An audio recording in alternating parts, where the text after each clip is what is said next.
विमल बहुत परेशान था। उसे समझ में नहीं आ रहा था कि वो इस परिस्थिति से कैसे निपटे। वो अपनी माँ को बहुत चाहता था, किंतु उसकी पत्नी और बच्चे उसकी माँ से बहुत दूर भागते थे, क्योंकि उसकी माँ की एक आंख नहीं थी, साथ ही उसकी कमर भी 90 अंश पर झुकी थी। वैसे वो अपना काम सब खुद कर लेती है, किंतु फिर भी वो उसकी पत्नी और बच्चों के लिए हमेशा खटकती है। दादी, आप ऊपर के कमरे में जाओ, मेरे दोस्त आ रहे हैं, विमल के बेटे अखिल ने बड़े बेरुखी से कहा। पर बेटा, मैं तो यहाँ बहुत दूर बैठी हूँ, विमल की माँ ने बहुत प्यार से कहा। नहीं, आप उनके सामने मत रहो, वो मुझे चिढ़ाते हैं, अखिल ने जोर से डांटते हुए कहा। क्या हुआ अखिल, क्यों चिल्ला रहे हो? विमल की पत्नी कामनी ने किचन से ही आवाज लगाई। देखो ना माँ, ये दादी यही ड्राइंग रूम में बैठी हैं और मेरे दोस्त आ रहे हैं, अखिल ने शिकायत भरे लहजे में कहा। माँ जी, आप ऊपर चली जाओ, क्यों हम लोगों को लजवाती हो? कामनी ने बेटे का पक्ष लेते हुए कहा। बेचारी सरस्वती चुपचाप उठकर जीने के सहारे ऊपर जाने लगी। कमर झुकी होने के कारण उन्हें ऊपर चढ़ने में बहुत परेशानी हो रही थी, किंतु वो पूरी ताकत से ऊपर के एक अकेले कोने वाले कमरे में जाकर बैठ गई। विमल बाजू के कमरे से सब सुन रहा था। उसे कष्ट हो रहा था कि उसकी माँ को अपमानित होना पड़ रहा है, किंतु वो असहाय था। अगर वो कुछ कहता है तो पत्नी और बच्चे उसका विरोध करने लगते हैं। दूसरे उनके तर्क भी सही लगते हैं। चूंकि वो एक प्रशासनिक अधिकारी था, उसका सामाजिक स्तर बहुत ऊंचा था, उसकी ससुराल भी एक उच्च घराने में थी, अतः वह चुपचाप इस तरह हर दिन अपनी माँ को अपमानित होते देखता रहता था। रात को विमल की पत्नी ने कहा, देखो जी, अब कुछ करो। कल कलेक्टर साहब की पत्नी आई थी। माँ जी अपनी देशी धुनधारा में उनसे मिली। मुझे बहुत शर्म आ रही थी बताते हुए कि ये मेरी सास है। मैंने कह दिया कि दूर की रिश्तेदार हैं, इलाज कराने आई हैं। विमल को रोना आ गया, किंतु फिर भी वह चुप रहा। उसे समझ में नहीं आ रहा था कि वो क्या करे।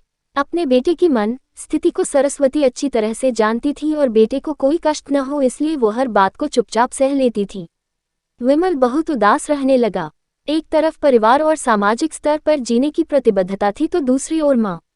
आखिर माँ से अपने बेटे की यह हालत नहीं देखी गई। एक दिन उसने अपने बेटे से कहा, विमल बहुत दिन हो गए हैं, मैं अपने गांव जाना चाहती हूँ, मुझे वहां पहुंचा दो, मेरा यहाँ मन नहीं ला रहा। मुझे सब पता चल गया भाभी, आप चुप रहो। क्यों बहू, तुम्हें अपनी सास की कुरूपता पसंद नहीं है? समाज में तुम्हें नीचा देखना पड़ता है ना?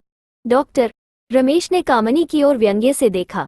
कामनी निरुत्तर होकर विमल को देखने लगी।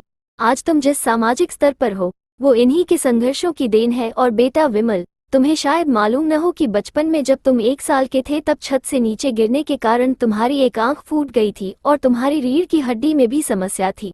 तब तुम्हारी इस कुरूप माँ ने अपनी एक आंख और अपना बोन मेरो तुम्हें देकर इतना सुंदर स्वरूप दिया था।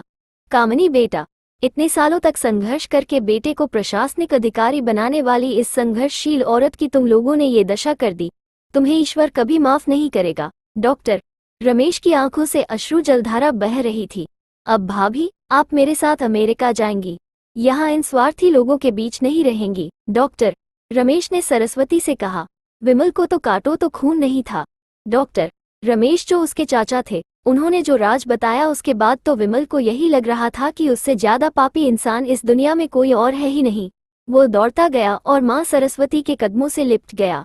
माँ, मेरा अपराध अक्षम्य है। मैं जानबूझकर चुप्पी साधे रहा, आपका अपमान करवाता रहा। अब सिर्फ आप ही उस घर में मेरे साथ रहेंगी और कोई नहीं। विमल ने आग्नेय दृष्टि से अपनी पत्नी और बच्चों को देखा। कामनी को भी बहुत पश्चाताप हो रहा था, किंतु उसकी हिम्मत नहीं हो रही थी कि वो सरस्वती से आंख मिलाए। सरस्वती ने कामनी की मन स्थिति को समझकर उसको पुचकारते हुए अपने पास बुलाया और विमल को डांटते हुए कहा, खबरदार, जो मेरी बहू को मुझसे अलग करने की कोशिश की तो तुझे ही घर से बाहर निकाल दूंगी।